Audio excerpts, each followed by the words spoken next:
Good afternoon, and welcome to the League of Biblical Enthusiasts.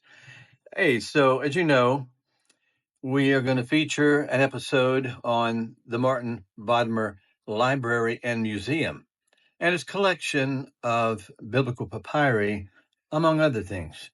Anyway, I came across a podcast discussing Bodmer's library, his manuscripts, and I thought I'd share it with you. It's about 15 and a half minutes.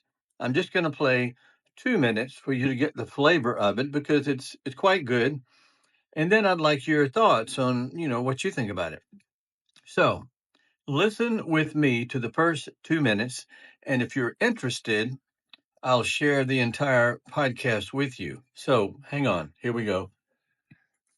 That's right, we are. The Bodmer papyri. They're like some of the oldest surviving copies of parts of the New Testament, right? Yep, that's what we're looking at. You sent me a whole bunch of stuff, lectures, articles, even like descriptions from museums. Looks like you're hoping to uncover how these documents might change how we understand the Bible, right? Exactly. You got it. And hold on, there's this thing. Apparently, a Michelangelo drawing was sold to like help fund a museum expansion, all connected to these texts. That's got to be a good story. Oh, yeah, definitely. And it all starts with the guy who collected them, Martin Bodmer. Seems like he was really into, the whole idea of written words, and from a young age, too. Okay, so back it up a bit for me. Tell me about this Bodmer guy. The stuff you sent mentioned he started collecting at 15. 15, you got that right. He bought a copy of Shakespeare's The Tempest at, just 15 years old. Wow. Okay, so serious bibliophile from the get-go? Seriously. And it didn't end there. By the time, everything was said and done, he gathered over 160,000 items. 160,000. That's a lot more than my own kind of overflowing bookshelf at home. What kind of stuff was he into? Bodmer, he was focused on what he called the 5 pillars of world literature: the Bible, Homer, Dante, Shakespeare, and Goethe. So a pretty wide scope, really. Wow, so he was like building a library that it's not just books, it's like a testament to human thinking itself. It sounds like there was a bigger purpose driving him. Oh, for sure. Yeah. He saw his collection as a spiritual edifice, a sort of structure that showcased the evolution of human thought and creativity. That's incredible. Okay, so this huge collection, and in it there are 2 really valuable biblical manuscripts. Right? Papyrus 66, we'll call it P66. Papyrus 75, P75. These papyri, they hold some of the earliest versions of New Testament texts, don't they? That's exactly right. So Let me stop there. It goes on for another 12 minutes or so. As I said, 15 and a half minute podcast. I think you would find it interesting.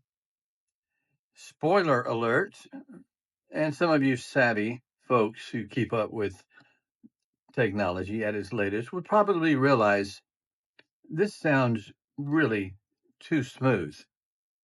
And you're right, because this conversation, this podcast never happened. There was no man, there was no woman meeting together discussing the Bodmer papyri. They did not meet in a location with microphones. They were not recorded. There was no audiovisual equipment. This was completely an artificial intelligent generation of a discussion based on sources that I fed into Notebook LM, which is a Google product, and I would recommend it to you.